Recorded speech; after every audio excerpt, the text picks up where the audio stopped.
Christmas in my town had always been peaceful, almost monotonous, but that was precisely what I loved about it. Small houses with twinkling lights in the windows, smoke curling from chimneys, and the occasional sound of laughter muffled by the icy wind. It was the kind of place that seemed frozen in time, as if modernity avoided crossing its borders. I lived alone in a house that felt far too big for one person but was perfect for hiding away from the rest of the world. That afternoon, I was sitting at the table, staring at a cup of hot chocolate growing cold as my thoughts wandered to old memories.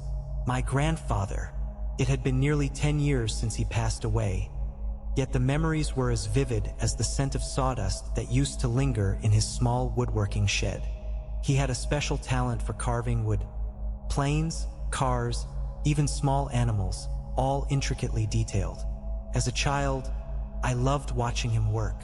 The sound of the chisel scraping against the wood, the sparks of light when he used the lathe, it was magical. I thought about how much he cherished celebrating Christmas with the family. There was always something special, but since he'd been gone, Christmas had lost some of its sparkle. I tried my best to keep the tradition alive, but the truth was that each year felt emptier than the last. It was with that sense of nostalgia that night fell, blanketing the town in a silent cover of snow. I opened the front door to retrieve a package that had been delivered earlier in the day, but my eyes caught on something that hadn't been there before. A box. It was partially buried in the snow right beside the steps. It wasn't a typical package. It seemed personal. The paper wrapping it was old, yellowed, and torn in some places, as though it had been hastily packed. Then I saw the sender's name. To Mike, from your grandfather. I stood there for a few seconds, frozen, as the biting wind hit my face. My mind raced, searching for a logical explanation. A prank? Some absurd coincidence? But the paper was stained with what looked like ink. The familiar scrawl of handwriting I hadn't seen since the last letter he'd written me before he died. I brought the box inside, trying to ignore the unease tightening in my chest. Sitting on the couch, I carefully untied the faded ribbon sealing it. Inside was something that made my breath catch for a moment. It was a wooden plane just like the ones he used to make for me as a child. But this one was different. The wood felt fresh, as if it had been carved that very day. The smell of varnish was still strong, and the edges were recently polished. My heart pounded as I noticed a small folded note next to the toy. With trembling fingers, I unfolded it. The message was simple, written in bold, familiar letters. We're still waiting for you. I sat there, holding the note, as the sound of wood crackling in the fireplace filled the silence. Something was very, very wrong. I tried to make sense of it. It was all my mind could do to keep from plunging into the panic circling me like a persistent shadow. Maybe someone in the family had found an old wooden plane tucked away somewhere and decided to send it to me as a gift. A bad joke, a nostalgic gesture, something that had slipped beyond the bounds of logical reason. But the more I stared at the toy, the more it felt wrong. The smell of fresh varnish, the smooth and newly polished wood, it didn't make sense. Time should have worn it down. And the note? Who would write something like that? I spent most of the night on the couch, the box by my side, trying to convince myself I was overreacting. Outside, the snow kept falling, covering the rooftops and streets in a thick, white blanket. Everything seemed so calm, yet inside me, unease grew, as if something invisible was pressing against my chest. I grabbed a cup of coffee, hoping the hot drink would ease the tension. While I drank, my gaze fixed on the living room window. For a moment, I thought I saw something move outside, a shadow slipping between the trees. I blinked, and it was gone. The night was just the night. I needed to pull myself together. Around 10, I headed to bed. I left the plane on the living room table, the note folded beside it. I wasn't sure why, but I felt it would be better to keep them in sight. I locked the front door and turned off the lights, trying to shake off the discomfort that had lingered since I opened the box. Then came the sounds. At first, They were almost imperceptible. Subtle creaks, like wood adjusting to the heat of the fireplace. It was something common in that old house, or so I thought. But the more I listened, the more the noises seemed to take on a shape. It wasn't just wood creaking. It was a rhythmic, soft, deliberate sound. Footsteps. I got out of bed and went to the bedroom door, trying to listen more closely. My heart was pounding so hard I thought it might be louder than anything else.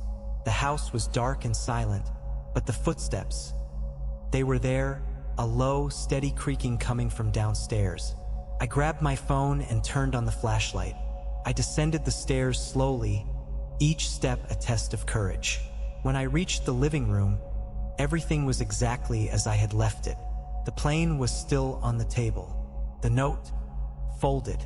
But the sound stopped the moment I stepped onto the floor. The sensation of being watched made me uneasy. I looked around, checking the doors and windows. All were shut, yet something felt out of place. There was no one there, but I felt as if I wasn't alone. I went back to the couch, more to convince myself everything was fine than to rest. That's when my mind wandered back to memories of my grandfather. I could hear him laughing as he told me stories of his youth. I could see him handing me freshly carved toys, his proud smile lighting up his face. They were good memories, but that night, something was wrong with them. It was as if every time I tried to recall a detail, it became distorted. His laughter, so clear in my mind, sounded muffled, as if echoing from a distant place. The shed, always bright from large windows, seemed darker in my memories, and the smell of sawdust gave way to something metallic, like rust. My mind was playing tricks on me. It had to be. I was tired, perhaps unsettled by the box and the note. I decided to go back upstairs, leave the light on, and try to sleep. But as I climbed the stairs, one last thing stopped me in my tracks.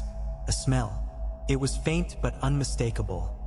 Fresh varnish, the same scent coming from the wooden plane. And it was coming from somewhere behind me. The next morning arrived with a pale, cold light streaming through the windows, reflecting off the snow outside.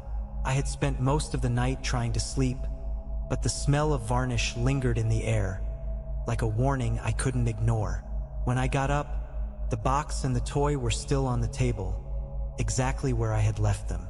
It was the day of the family gathering, something I usually faced with a mix of anxiety and melancholy. Ever since Grandpa passed, Christmas gatherings had lost the warmth they once had. The laughter was quieter, the conversations more formal, and I always felt his absence hanging over us like a shadow. Still, I decided to take the toy. I wasn't sure why. Maybe it was an attempt to solve the mystery or convince myself someone in the family had something to do with it.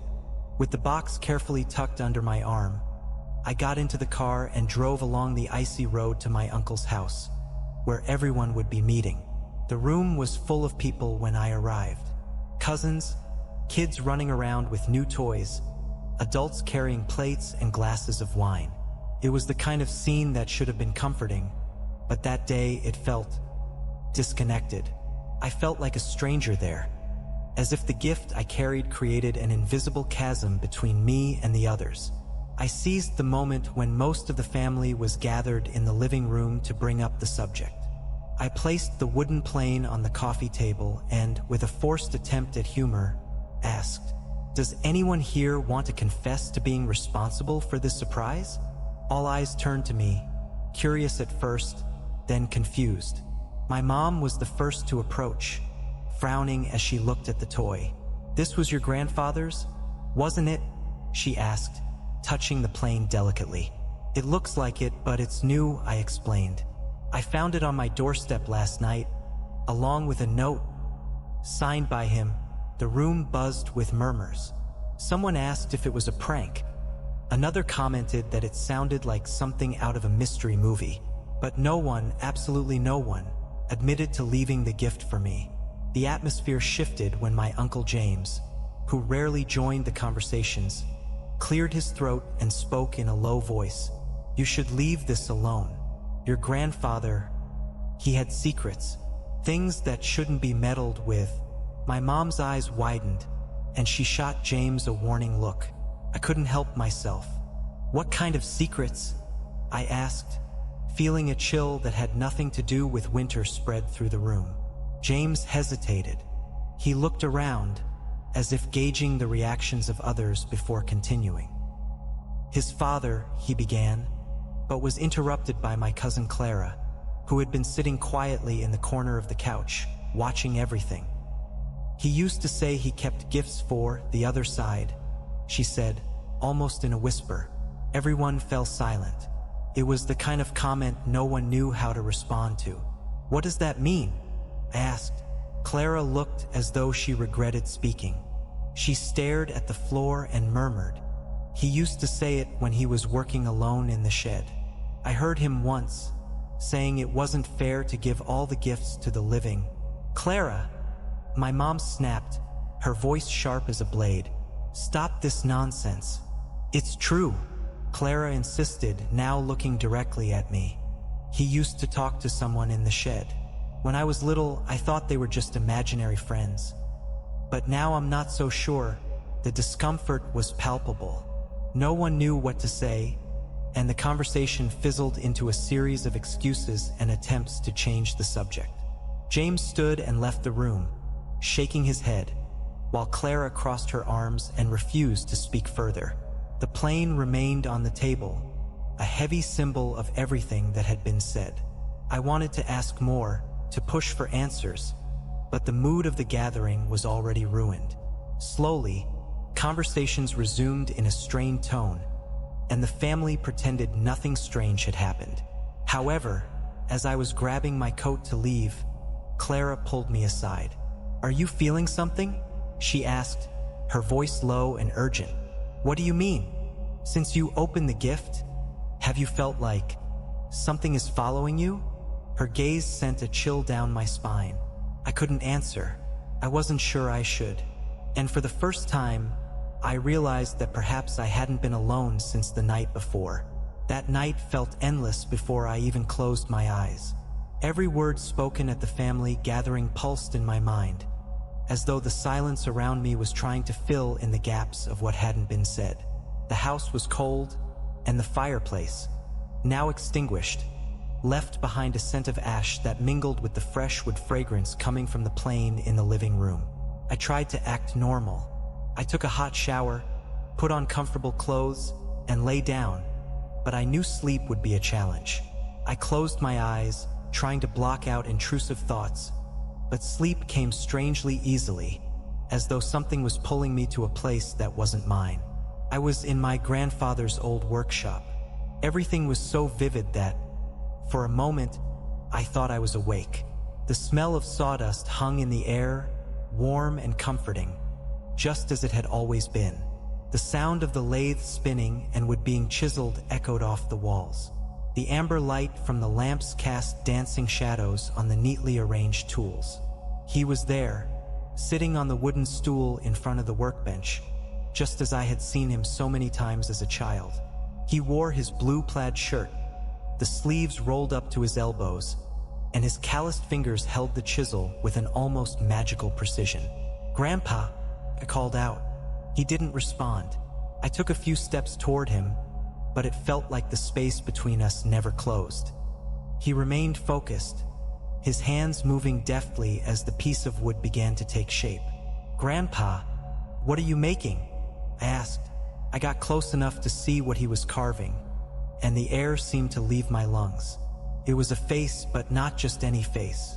Something about it was familiar, yet deeply wrong. The features were recognizable but distorted, as if they were an incomplete memory. The eyes were disproportionate, the cheeks sunken, and the mouth twisted into a grimace that didn't belong to any human. The recognition hit me with an icy chill down my spine. It was my face. "Grandpa, stop," I shouted, but my voice seemed to vanish into the heavy air of the workshop. He slowly raised his head, and I saw his eyes. They were empty, devoid of pupils. Just two gray voids that seemed to swallow all the light around them. "You need to come back," he murmured, his voice dry and rough, like wood splintering. Before I could react, everything went dark. I woke with a start, my body drenched in cold sweat. My breathing was erratic, and the room seemed darker than usual, as though the shadows had pooled in the corners. I ran my hands over my face, trying to calm myself. It was just a dream, I told myself. Just a dream. But then I saw it. The wooden plane was beside my bed, resting on the floor. I stared at it, terrified. I had left that toy in the living room on the table. I was sure of it. It wasn't possible for it to be here. With trembling fingers, I picked up the toy. The smell of varnish was even stronger now. When I turned the plane over, I noticed something etched onto one of the wings. Words that hadn't been there before. In handwriting eerily similar to the note, it read, "You're being carved too." My grandfather's old house was on the outskirts of town, a place that hadn't been visited since he passed away. It was strange to think about.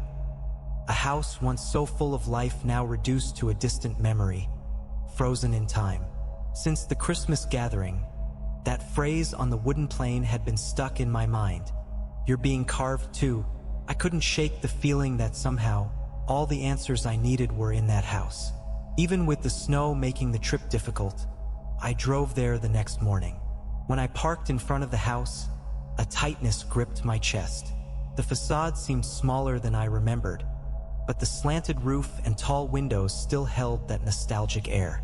Snow had piled up on the porch, forming a white barrier I had to trudge through with heavy steps.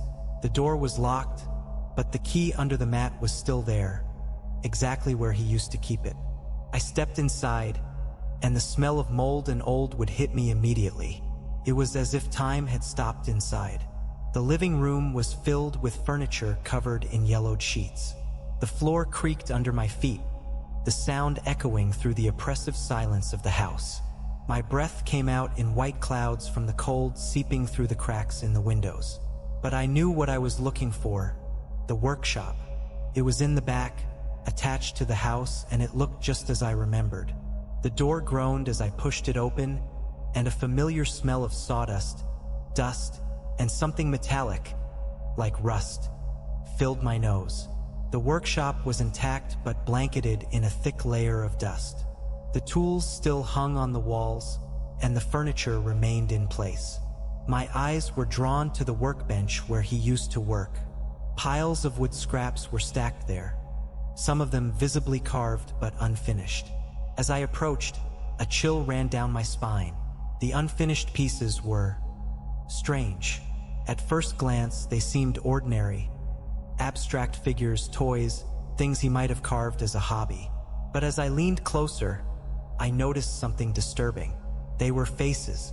Some were clearly incomplete, their features only hinted at. Others were more detailed but grotesque. Misaligned eyes, twisted mouths, expressions caught between a smile and a scream. Worst of all was the unsettling familiarity. Some of the faces resembled members of my family, like distorted memories. "What is this?" I whispered, my stomach churning. In a corner of the workshop, something else caught my eye. A pile of old notebooks, haphazardly stacked. I picked up the first one and opened it, but the pages were blank. I flipped through several until I found one that had been used. The faded handwriting on the cover was unmistakable. My grandfather's. I opened the journal, but most of the pages had been torn out. Only a few fragments of text remained, enough to form disjointed sentences that, when pieced together, told a grim story. The Festival of the Void, an ancient tradition. For those who are still waiting, the gifts are carved to cross over. Wood is the bridge between worlds. They never left. They will never leave. The journal slipped from my hands. My heart pounded in my chest, threatening to burst. I pulled out my phone and snapped pictures of the remaining pages. The phone's flashlight illuminated something I hadn't noticed before. Scratches on the wooden floor. They were marks, as if something heavy had been dragged.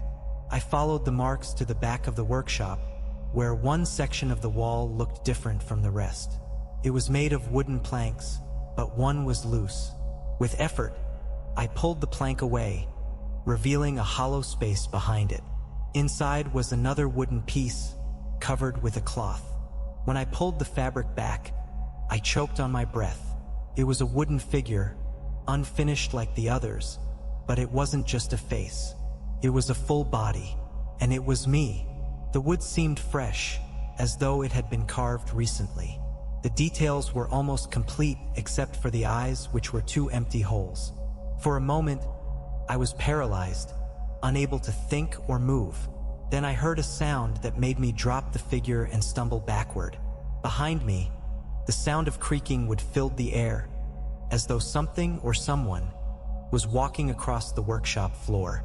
I left the house as fast as the snow would allow, my hands trembling on the steering wheel. I didn't look back as I drove away from my grandfather's old house. The sound of creaking would still echoed in my mind, as though someone or something had been watching me as I fled. When I finally closed the door of my own house, the warmth of the central heating greeted me, but it brought no comfort. The feeling of being watched clung to me like a heavy weight.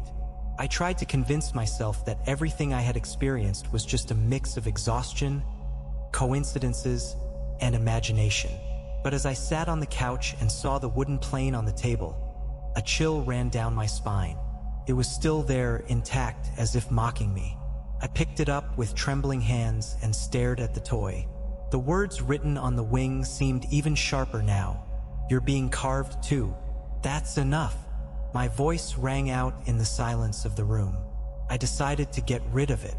I grabbed my jacket and, without overthinking, stuffed the plane into a plastic bag.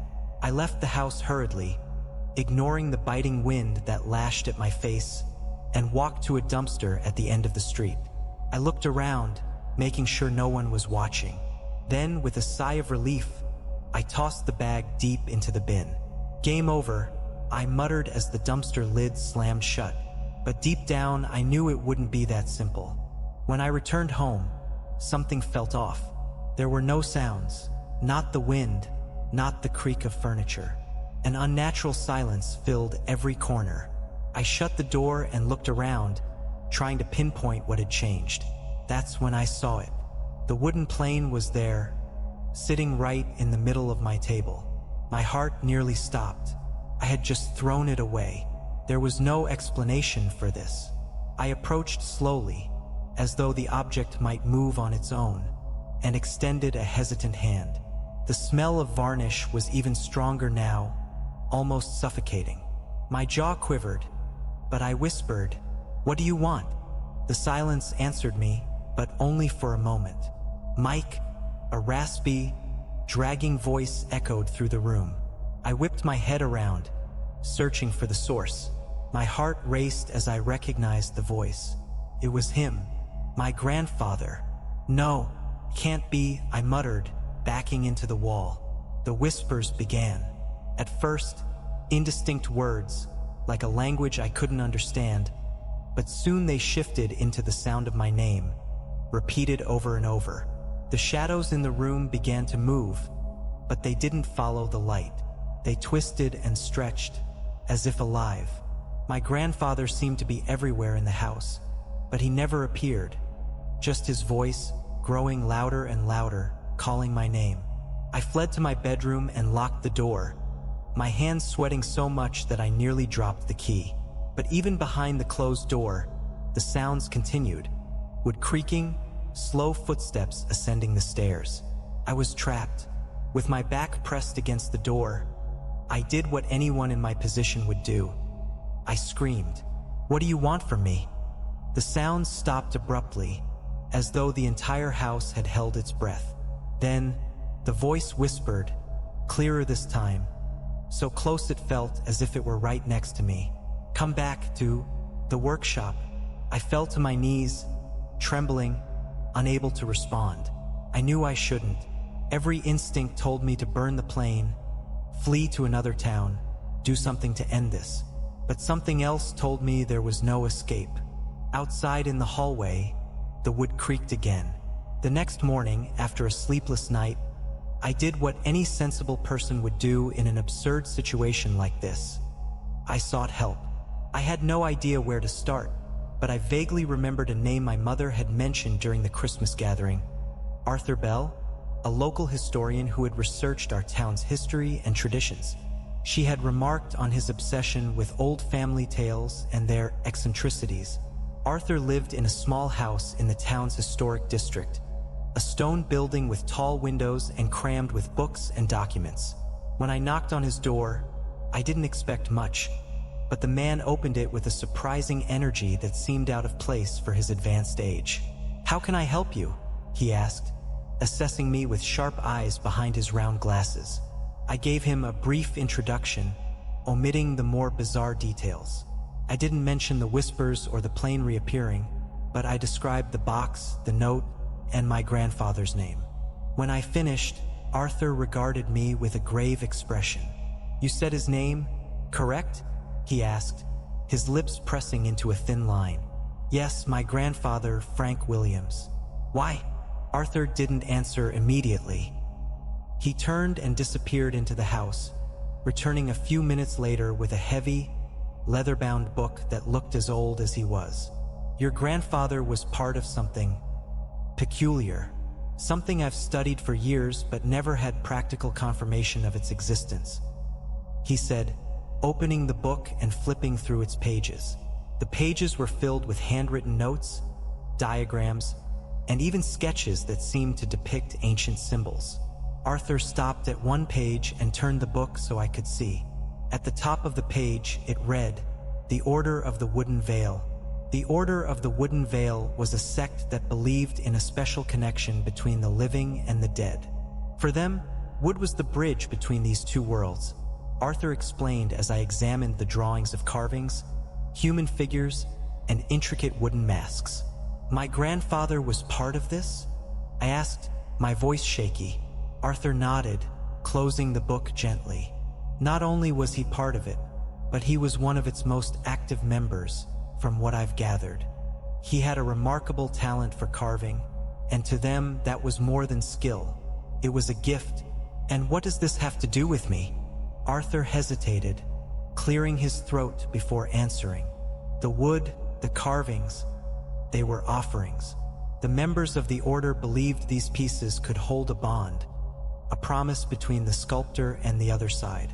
Some carvings were made to protect the living, while others—" He didn't finish the sentence, but he didn't need to. I understood what he meant.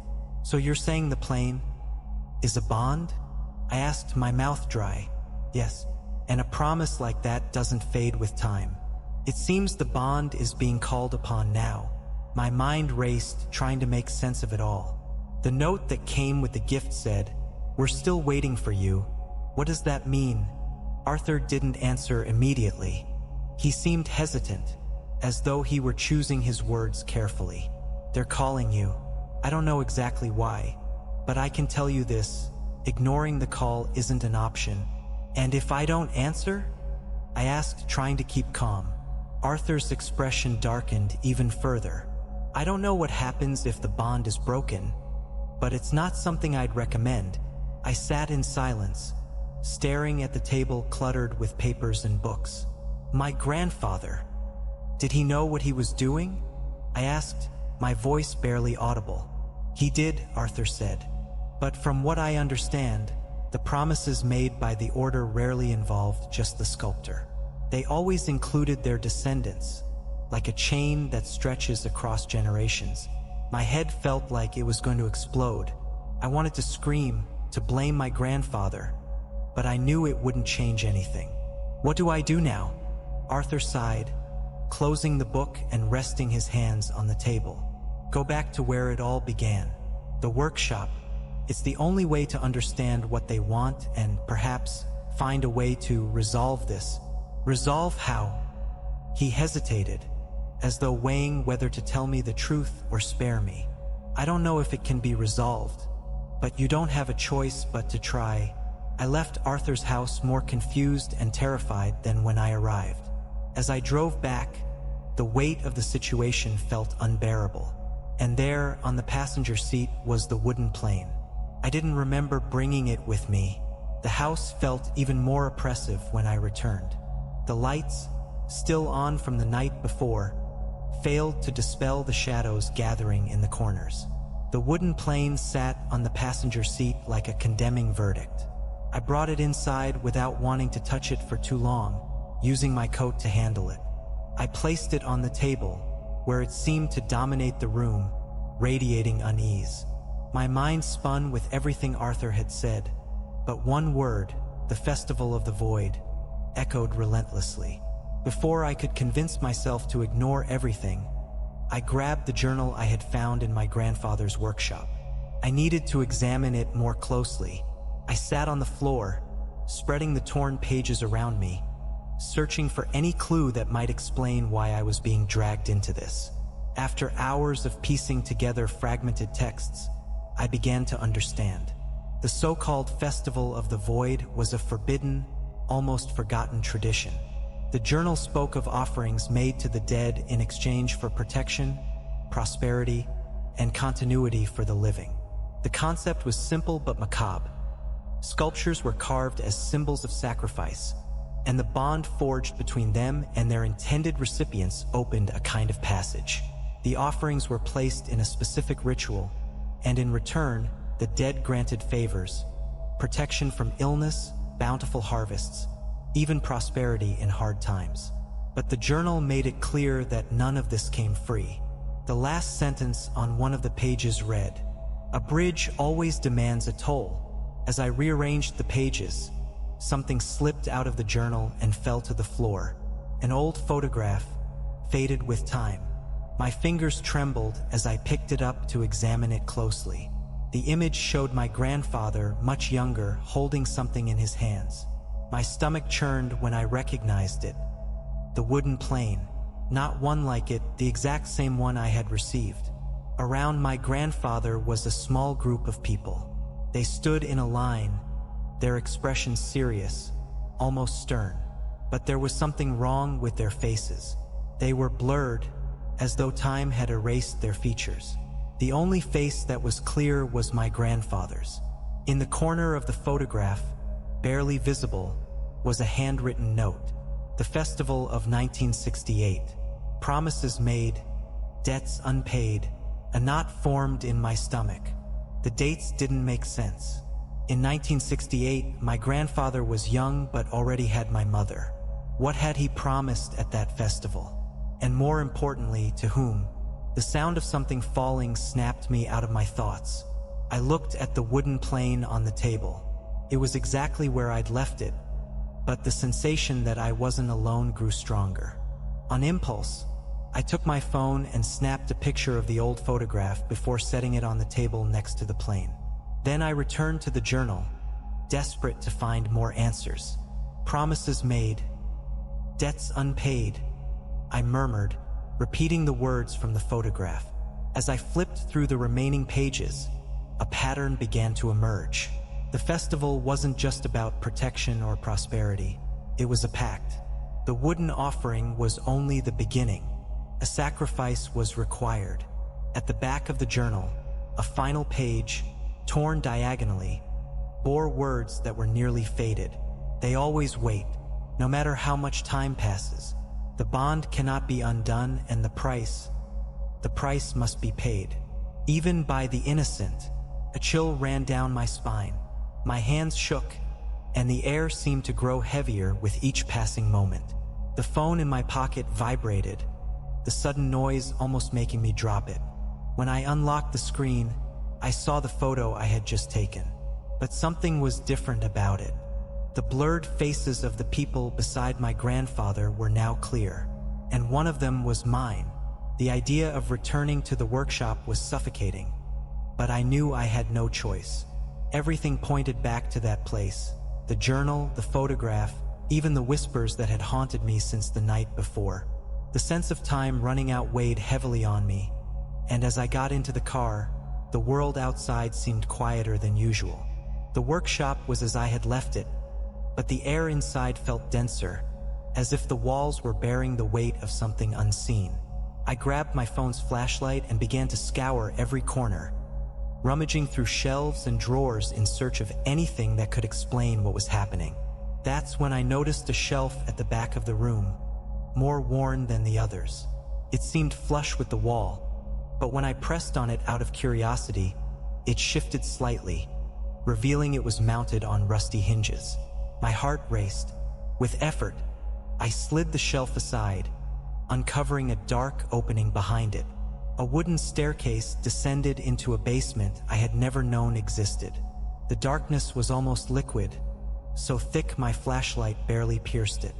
Each step groaned beneath my feet as I descended, and the air grew heavier with every step, damp, with a sickly sweet smell of varnish mixed with rust. When I reached the bottom, the light revealed a scene more disturbing than anything I could have imagined. The basement was spacious, but it felt claustrophobic due to the sheer number of sculptures scattered everywhere. They weren't like the unfinished wooden pieces in the workshop. These were grotesque, distorted human forms, their expressions twisted in agony and despair, carved with such precision they almost seemed alive. My heart stopped when I recognized some of the faces. My mother, my Uncle James, Clara, my cousin, even the faces of relatives I barely remembered, people who had been dead for years. And then, in the farthest corner, I saw something that made me recoil involuntarily. It was my own sculpture, almost identical to the one I had found hidden in the workshop, but this one was complete.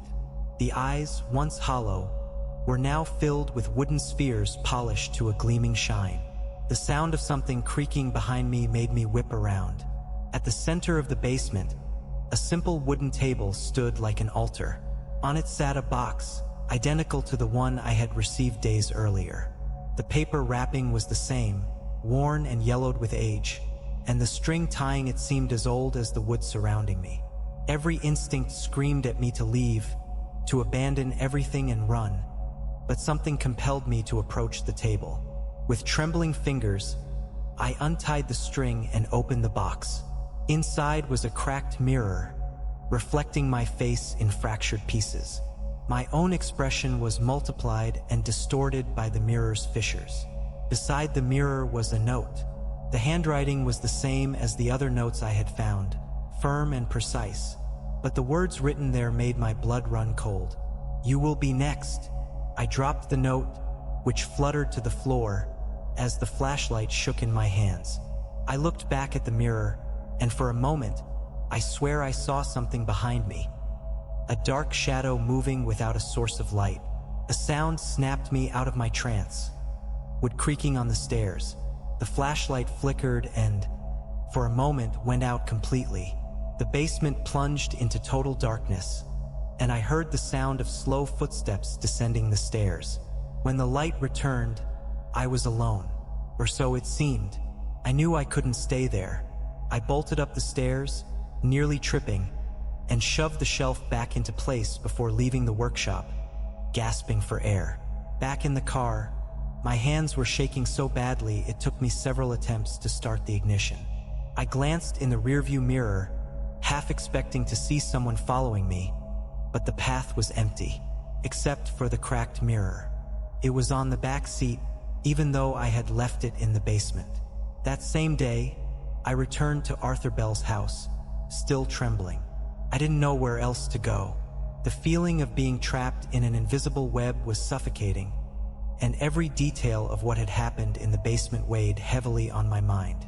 Arthur opened the door before I could knock, as if he had been expecting me. His grave expression deepened the sinking feeling that I had already gone too far to turn back. "The toy, it's not just a gift, is it?" I asked, stepping inside without waiting for an invitation. He simply nodded and closed the door behind me. "I told you bonds like this can't be ignored. You tried to destroy the object, didn't you?" I froze. "How do you know that?" Arthur sighed, walking slowly to his desk, where his papers and books were spread out as they had been before. "Because no one wants to face what really needs to be done. They all try to burn, break, or bury something like this, but it doesn't work.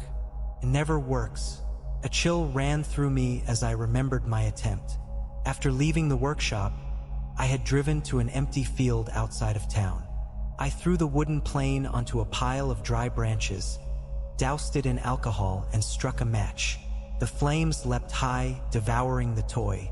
For a moment, I thought I had succeeded. But when the fire burned out, it was still there, untouched.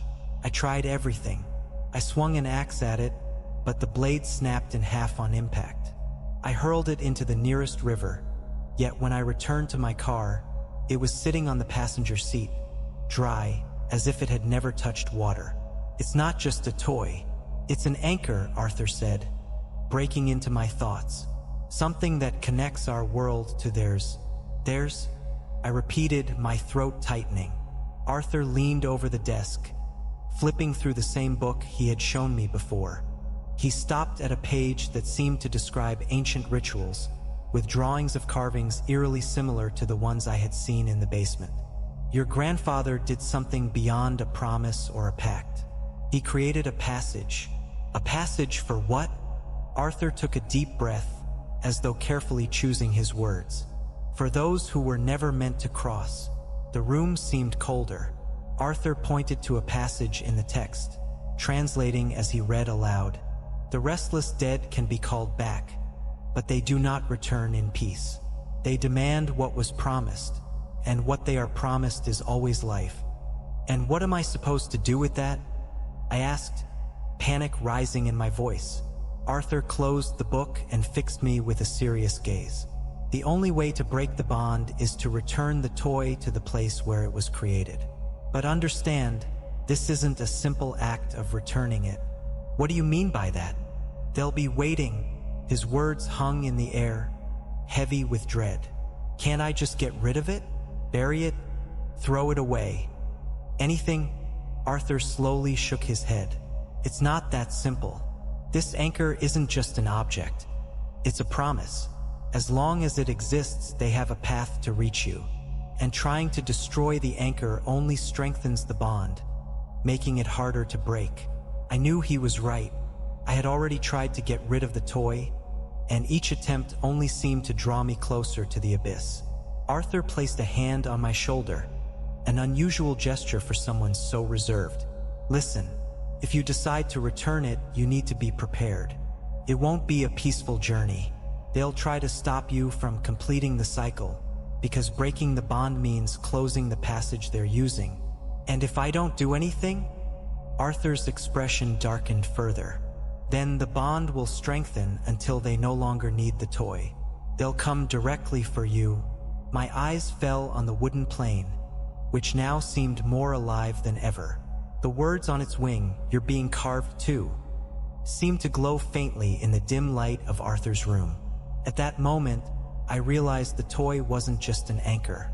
It was a summons, a piece in a much larger game that was closing in on me far too quickly to escape.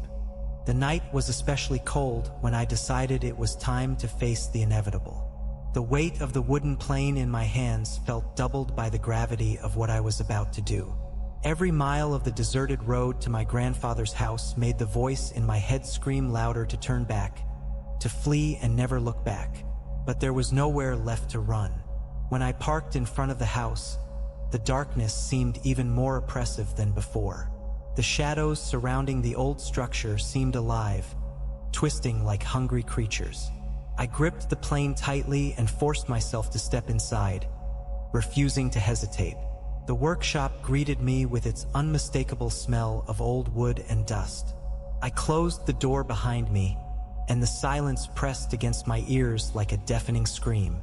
The flashlight in my hand shook as I walked toward the workbench where so many sculptures had been born under my grandfather's skilled hands. That's when I noticed something I hadn't seen before. The surface of the workbench was etched with fine, repetitive marks forming a pattern.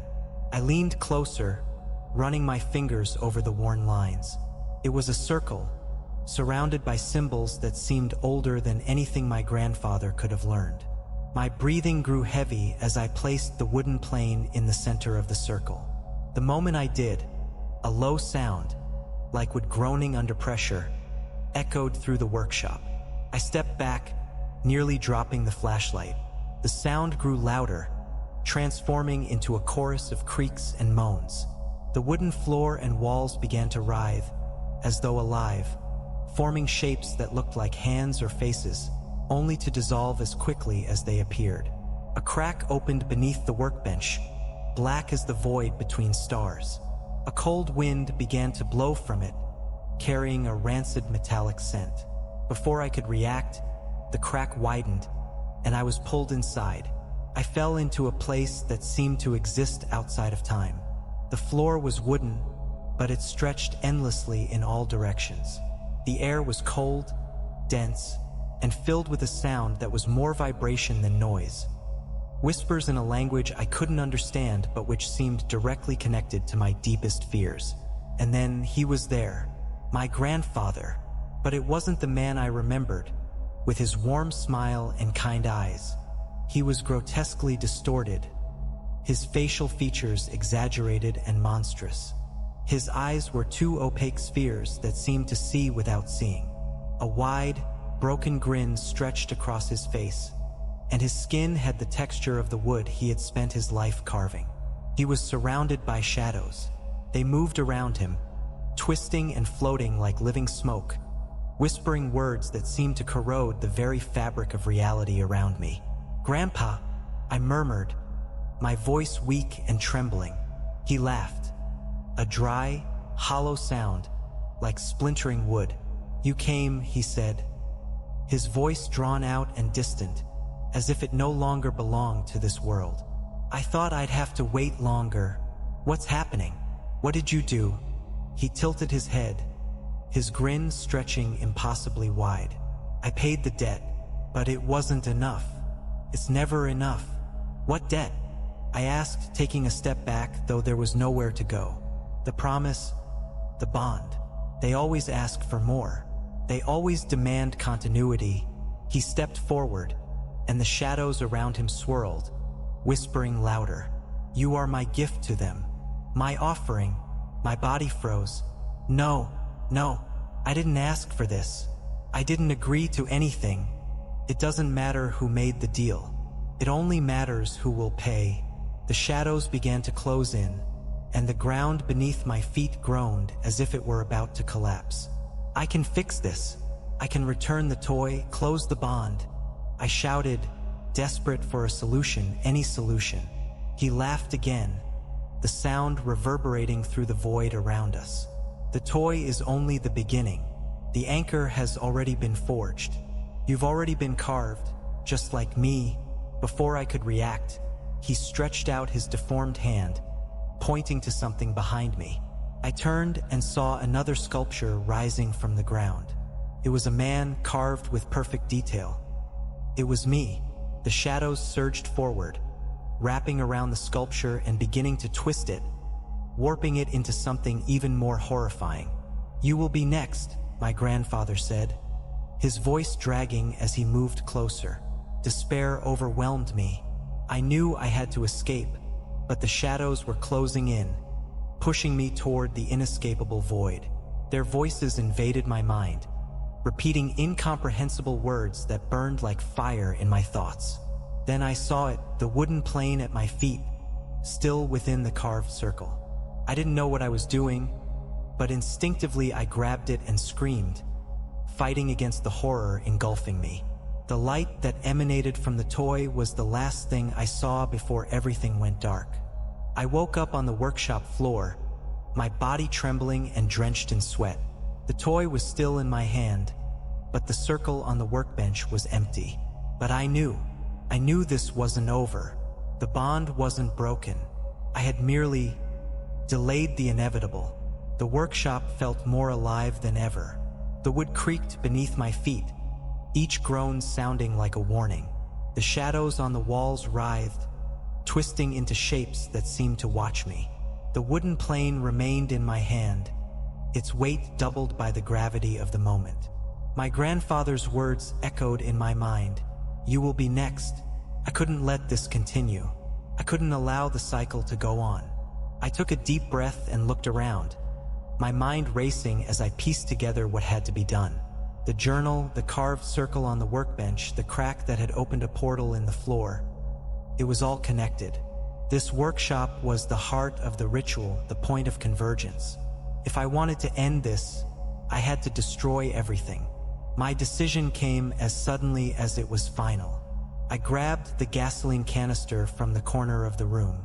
The acrid smell filled the air as I poured it over the shelves, the workbench, and the floor. Every inch of the workshop needed to be consumed by flames. The wooden plane was still with me. I placed it at the center of the carved circle on the workbench, where it all seemed to have begun. "This ends here," I whispered, striking a match. The flames erupted quickly, climbing the walls and bathing the space in shades of orange and red.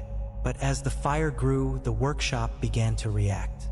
The wood around me creaked and groaned, as though it were alive.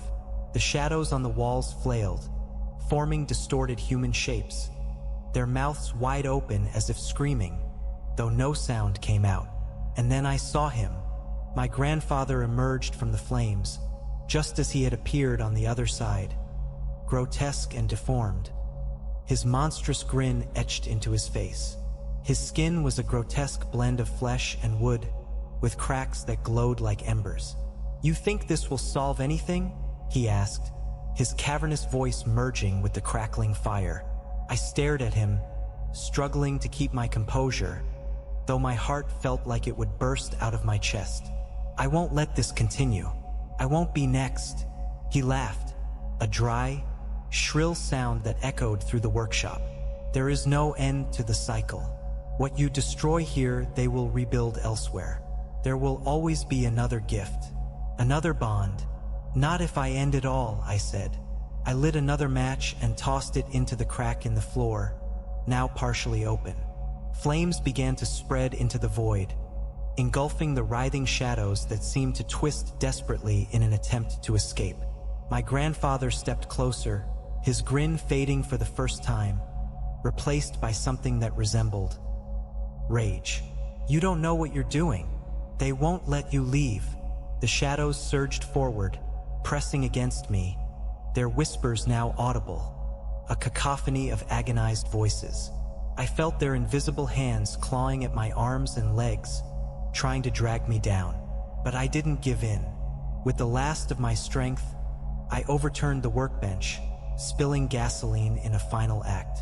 The fire roared to life, consuming everything in a sudden explosion of heat. My grandfather screamed, his form beginning to fracture as cracks spread across his deformed body.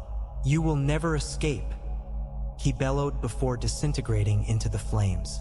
The shadows followed, twisting and dissolving as the entire workshop was engulfed. The heat was unbearable, but I didn't move. The workshop collapsed around me, the sound of burning wood blending with the cracking and distant screams from another world. I closed my eyes, bracing for the end. When I opened them again, I was in a place I didn't recognize. The ground beneath me was cold and rough, made of stone, and the air carried the faint smell of burnt wood. As I sat up, I realized I was still holding something in my hands. It was another wooden toy. This time it was a human figure, carved with haunting perfection. It was my face, every detail rendered with terrifying accuracy. On the base was an inscription, "The next gift is ready."